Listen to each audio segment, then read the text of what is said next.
Je m'appelle Dora Moutot, je suis auteure d'un livre qui s'appelle À fleur de paix, le premier livre sur la maladie des hyperballonnés qui ont le microbiote à l'envers.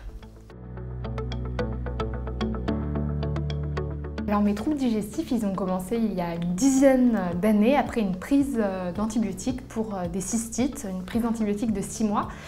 Et après ça, mon microbiote en a pris un véritable coup et j'ai commencé à avoir des ballonnements et des gaz absolument tout le temps. Quoi que je mange, 1 heure après, boum, le ventre se mettait à gonfler. Quelques heures après, c'était l'usine à gaz avec une constipation affreuse. Quand on a des gaz et des ballonnements tout le temps, la vie sociale devient extrêmement galère parce que j'avais tout le temps envie de péter. Et on ne peut pas faire ça au travail avec ses collègues, on ne peut pas faire ça dans la vie intime. Et puis en plus de ça, les ballonnements c'est douloureux, ça fait un ventre distendu, c'est un inconfort à longueur de temps. Et puis il y a un autre symptôme qui est que quand on a des gaz et des ballonnements tout le temps et qu'on a des problèmes digestifs, on n'est aussi pas du tout bien dans sa tête. Moi ça m'a provoqué beaucoup de crises de dépression et au début les gens me disaient oui mais c'est dans ta tête, et du coup la plupart des médecins ne font pas forcément le lien entre l'intestin et le cerveau, et c'est pas toujours dans le sens qu'on croit, c'est pas forcément le cerveau qui envoie un signal à l'intestin, parfois c'est l'inverse, c'est l'intestin qui va mal, qui envoie des signaux au cerveau, et donc par conséquent l'humeur en prend un coup. Moi en fait quand j'ai commencé à ballonner tout le temps, j'ai cru bêtement que c'était mon alimentation. Je me suis dit bon t'es un peu la reine du fast-food, tant pis pour toi. Et puis j'ai commencé à manger différemment, beaucoup plus sainement, et puis en fait je continuais à ballonner tout autant. Mes bactéries intestinales ne faisaient pas de caprice, c'est-à-dire qu'à peu près tout fermentait. Et ça me créait énormément de gaz et de ballonnements. J'ai été voir un gastro-entérologue et j'ai fait énormément de types d'examens qu'on fait quand quelqu'un se plaint de gros troubles digestifs, comme une coloscopie, fibroscopie, endoscopie. On m'a fait le test de la maladie cœliaque. En fait, on a vérifié si j'avais pas une maladie organique, qui sont des maladies comme un cancer du côlon, une maladie de Crohn, une rectocolite hémorragique, etc. Et une fois qu'on s'est rendu compte que j'avais aucun de ces problèmes, c'est-à-dire que ma paroi intestinale était intacte, il n'y avait pas de nécrose, il n'y avait pas de problème visible. On m'a collé sur la tête le tampon colopathie fonctionnelle ou syndrome de l'intestin irritable, ce sont des synonymes. Il y a 10 à 15% de la population française qui souffre de ces troubles. C'est un diagnostic par exclusion, c'est-à-dire qu'il n'y a pas de test pour savoir si vous avez ce problème-là. C'est quand on a éliminé tout le reste, et on vous dit que vous avez ça, sauf que là-dedans, il y a des gens qui ont aussi bien de la constipation que de la diarrhée, que des ballonnements. Il y a des gens qui sont très embêtés, il y en a c'est juste ponctuel. Et moi, j'ai pas voulu me satisfaire de ce tampon-là. À force de tester des médicaments et à force d'entendre que finalement c'était dans ma tête et on me disait oui mais peut-être que tu es stressée, peut-être que c'est par là que tu dois chercher.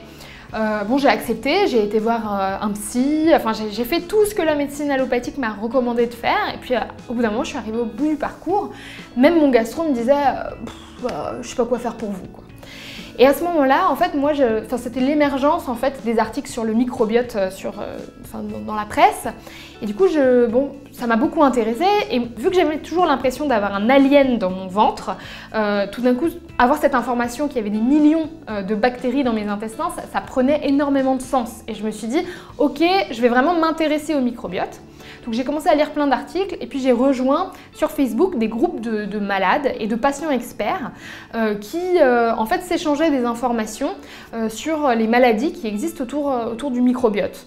Et donc en fait aujourd'hui on sait que le microbiote joue un rôle prépondérant dans un tas de maladies qui ne sont pas que des maladies digestives, mais aussi dans l'autisme, l'obésité, le diabète, la maladie de Parkinson, etc.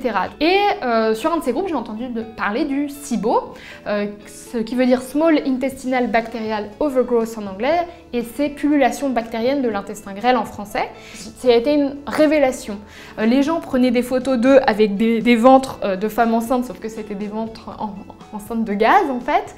Les gens se plaignaient exactement des mêmes symptômes que moi, et je me suis dit mais c'est pas possible, comment se fait-il qu'on m'a jamais diagnostiqué avec cette maladie? Vu que je suis quand même très méfiante et que je sais que les informations sur internet sont pas toujours extrêmement justes, j'ai été à ce moment-là sur PubMed, qui est un moteur de recherche où on peut lire des articles scientifiques faits par des chercheurs. J'ai mis SIBO et j'ai trouvé toute une littérature scientifique sur ce problème-là, sur cette pathologie. Et je me suis dit, en fait, ça existe véritablement. Enfin, il y a des chercheurs, il y a des universitaires, il y a des hôpitaux qui traitent ce problème. Le diagnostic se fait par un breath test. C'est un test respiratoire, et dans ce test respiratoire, on vous donne un sucre que vous prenez le matin, et au bout d'une heure, on va se mettre à mesurer les gaz qui sont dans votre souffle. Et en fait, on va pouvoir voir quel type de gaz vous produisez. On peut produire par exemple de l'hydrogène et du méthane. Le méthane, ça va plus produire plus de constipation, et l'hydrogène plus de diarrhée, et tout dépend en fait de la dose de gaz que vous produisez. Quelqu'un de normal produit des gaz dans son souffle, mais ne doit pas en produire quelque chose de délirant. Voilà. Et donc du coup, je me suis dit, bon, il faut que je trouve cette machine. Voilà, c'était ma mission, trouver une machine et un gastro qui connaissent cette pathologie. Quand on a un SIBO, c'est qu'on a beaucoup de bactéries dans l'intestin grêle. Normalement, on doit avoir beaucoup de bactéries, des milliards de bactéries, mais dans le côlon qui se situe plus bas dans l'intestin. Sauf que parfois, quand on prend trop de prises d'antibiotiques, quand on prend aussi trop d'IPP pour des reflux gastriques, quand on a un problème aussi de la thyroïde, ça peut être un des soucis qui mène au SIBO. Parfois, ce sont d'autres types de maladies. Par exemple, beaucoup de gens qui ont la maladie de Lyme ont aussi un SIBO.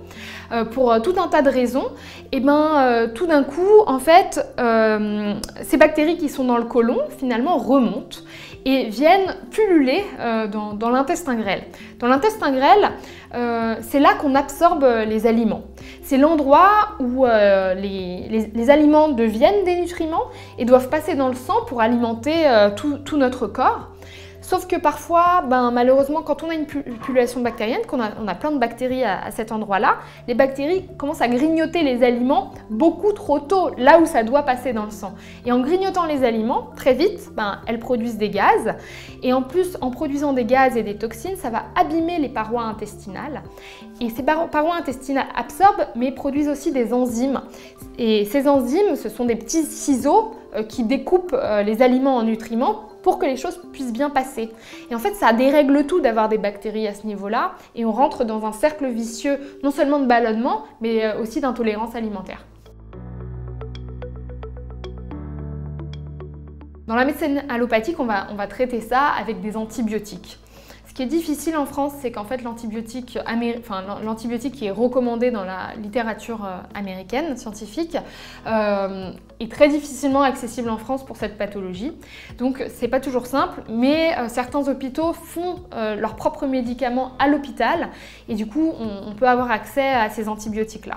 Ces antibiotiques-là, pour certaines personnes, ça marche d'un coup, et ils sont guéris à tout jamais. Mais il y en a quand même très peu, parce que je connais énormément de malades, sur les groupes je parle à énormément de gens, et généralement c'est juste une solution qui dure 1 mois ou 2, et en fait la pullulation bactérienne revient et récidive. Et c'est une maladie où il y a sans arrêt des récidives, parce qu'on ne trouve pas toujours très bien la source du souci. Ce qui est recommandé, une fois qu'on a testé les antibiotiques, c'est de passer à un traitement plutôt naturopathique avec un certain nombre de plantes antibactériennes qui marchent tout aussi bien que les antibiotiques, mais qu'on peut prendre sur du plus long terme, parce que prendre des antibiotiques tout le temps, ce n'est pas possible, ce n'est pas envisageable. Et surtout, adopter un régime alimentaire qui va réduire l'activité bactérienne, ce qui veut dire qu'on va essayer d'éviter d'alimenter trop ces bactéries, pour en fait soit les mettre en dormance et essayer de faire le ménage avec des plantes antibactériennes.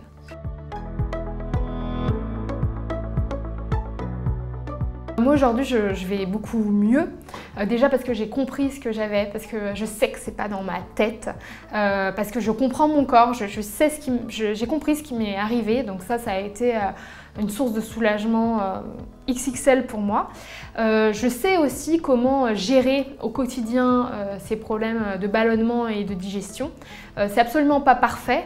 Ça me demande d'avoir une hygiène de vie extrêmement stricte, une alimentation où j'ai dû supprimer beaucoup de choses que j'adore manger, mais que je peux plus manger. Et dès que je me retrouve en crise, je sais quelles sont les plantes que je peux prendre.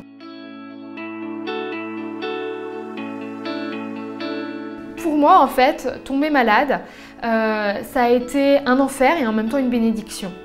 Dans le sens où, quand on tombe malade, ça ouvre des portes dans l'esprit et moi, ça m'a fait réaliser des choses que j'aurais jamais réalisées avant. En ayant cette maladie, j'ai réalisé que j'étais non seulement humaine, mais que j'étais aussi faite de plein de micro-organismes. Et finalement, j'ai réalisé que la nature, elle n'est pas si éloignée de moi, elle est en moi. Et que de la même façon dont on détruit les écosystèmes externes, qu'on balance plein de pesticides, qu'on ne respecte pas la biodiversité, quand on a un microbiote qui ne fonctionne plus, c'est que sa biodiversité interne en a pris un coup et qu'en fait on n'est plus en symbiose avec nos propres bactéries. Et finalement, de la même façon dont on doit réapprendre à cultiver un potager, à cultiver bio, à respecter en fait tout le vivant, il faut aussi apprendre à respecter le vivant à l'intérieur de nous et considérer son intestin et toutes les bactéries et micro-organismes qui y habitent comme un jardin qu'il faut savoir protéger et alimenter. Et pour moi, ça a été une révolution, c'est-à-dire que ma place en tant qu'humain parmi tous les autres types de vivants a totalement changé parce que je sais que je suis totalement dépendante, je suis dépendante de la nature.